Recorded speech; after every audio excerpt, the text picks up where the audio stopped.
আজ জাতির লোকেরা অনেক লম্বা চওড়া, এক একজনের দেহের এমন কাঠামো যে পাহাড় কেটে কেটে বাড়ি নির্মাণ করতে পারে। আমরা তো এখন ছোট না সাইজে, এখন এগুলো মানুষের কাছে মনে হয় যে রূপকথা। আসলে রূপকথা নয় এগুলা, কোরআন বলেছে ওরা এমন শক্তিশালী ছিল, তারা বলতো মান আশাদ্দু মিন্না কুওয়া, কে আছে আমাদের চেয়ে বড় শক্তিশালী। এবার হুদ আলাইহিস সালামকে পাঠানো হলো এদের মধ্যে হেদায়েতের বাণী নিয়ে। তো হুদ আলাইহিস সালাম দাওয়াতি কাজ করলেন, অল্প কিছু মানুষ ইমানদার হলো, বাকিটা কাফের থেকে গেল। আর যারা কাফের থাকলো তারা বললো যে নিয়ে আসো আল্লাহর আযাব দেখি, কত বড় আযাব আনতে পারো আনো দেখি।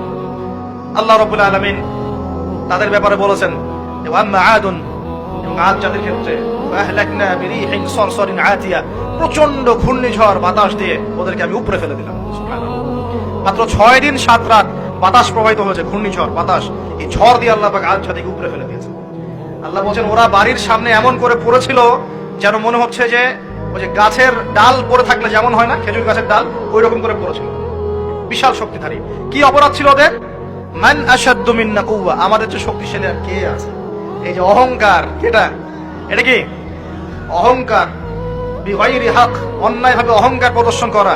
আর শিরক কুফর তো ছিলই, ওটা তো ছিলই, পাশাপাশি এক্সট্রা অপরাধ ছিল অহংকার করা। আরেকটা কাজ করতো ওরা অহেতুক বিভিন্ন কনস্ট্রাকশন নির্মাণ করতো, অহেতুক পাহাড় কেটে ওইটা, এটা কেটে ওইটা, মানে বিভিন্ন সৌধ ভাস্কর্যরা নির্মাণ করা শুরু করতো, অহেতুক কোনো কাজ না, অপচয়। এই অপচয় ছিল ওদের একটা পাপ। এই পাপের কারণে আল্লাহ পাক আদ জাতিকে একটা সমূলে উৎপত্তি করে ফেলেছে, শেষ। এরপরে আসলো সামুদ জাতি, ওই জাতিকে আল্লাহ পাক পাঠালেন ওখানে সালেহ আলাইহিস সালাম। সালেহ আলাইহিস সালাম সেখানে গিয়ে দাওয়াত দিলেন। আল্লাহ পাক দোয়া কবুল করে একটা উটনি পাঠিয়েছেন। এই উটনিটা তোমাদের জন্য বরকত নয়, ওকে টাচ করবে না, ও থাকলে তোমাদের মধ্যে রিজিক প্রশস্ত হবে, তোমরা ভালো থাকবে। এখন ওখানকার মধ্যে এক নেতা, সে গিয়ে ওই উটনিটাকে জবাই করে খেয়ে ফেলছে। কথা বুঝতে পারছেন? আর এমনি তো অহংকার করতোই, শারীরিক শক্তি বেশি ছিল। তারা বলতো, এরাও বলতো মান আশাদ্দু মিন্না কুওয়া, আমাদের তো শক্তিশালী আর কে আছে। হ্যাঁ, আরেকটা কাজ তারা করতো, ওয়াইদা বাতাসতুম জাব্বারিন, তারা মানুষকে খুব নির্মম ভাবে প্রহার করতো। কি করতো? মারামারি করে না এখন মানুষ, নির্মম ভাবে মানুষকে মারে না, স্টিক দিয়ে এইখানে সেখানে, কোন কোন ক্ষেত্রে রিমান্ডে কি মাইটটা মারা হয় না। এই যে মানুষকে মারা আল্লাহ পাক খুব অপছন্দ করেন, বিনা বিচারে মানুষকে মারা আল্লাহ পাক কঠিন অপছন্দ করেন। ওই আদ জাতি আর সামুদ জাতি মানুষকে নির্মম ভাবে পিটাইতো। ওয়াইদা বাতাসতুম, আল্লাহ সূরা আপনার শুআরার মধ্যে বলছেন ওয়াইদা বাতাসতুম, তোমরা যখন কাউকে পিটাও, বাতাসতুম জাব্বারিন, কঠিন পিটাও তোমরা, কঠিন মাই মারো একদম। আল্লাহ পাক খুব অপছন্দ করেন আদম সন্তানকে হাত তোলা। আর আমরা তো কিছু হলেই গালে থাপ্পড় মারি না, এটা করি না? এই হাদিসটাও মনে রাখবেন, মানুষের গালে মারা নিষেধ আছে, জানতেন? মানুষের চেহারার মধ্যে মারা নিষেধ আছে।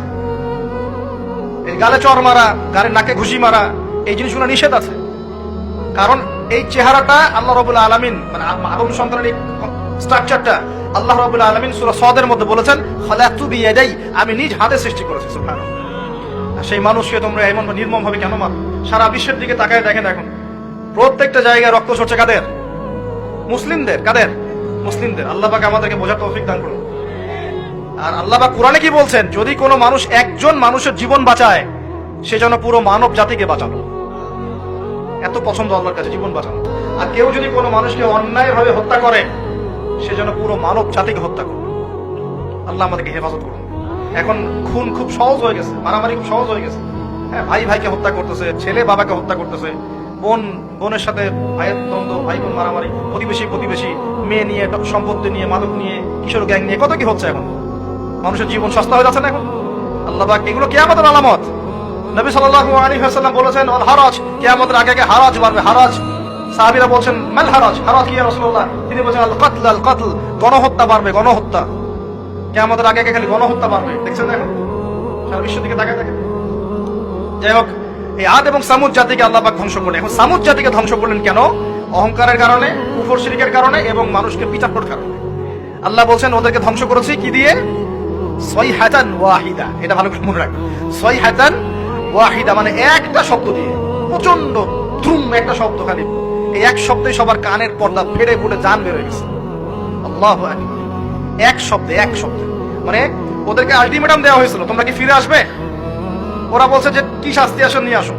তখন আল্লাহ পাক বলছেন 3 দিন সময় দিচ্ছি, 3 দিন যা করার করে না। এই 3 দিন যে আল্লাহ সময় দিয়েছেন, এই 3 দিনে ওরা তওবা করে ফিরে আসে নাই।